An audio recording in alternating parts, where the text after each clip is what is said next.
शिवराय व माऊले एकत्र जमले त्या अरण्यात झाडी झुडप्यात लपलेल्या रायरेश्वराच्या मंदिरात. शिवरायांवर कसले ते खालोळ करत होते ते मावळे.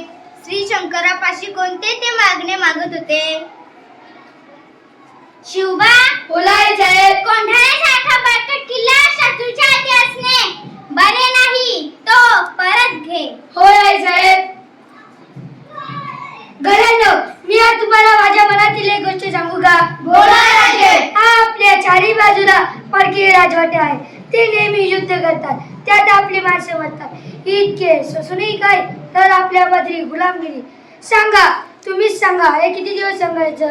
बोला बोला राजे बोला. तुम्ही जे सांगा ते आम्ही करण्यासाठी एका पायावर तयार आहोत. हो राजे, तुम्ही जे सांगाल ते आम्ही करू. आमचे प्राणही देऊ.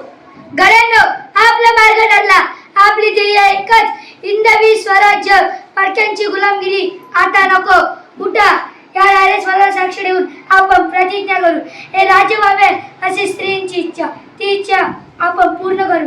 बोला हर हर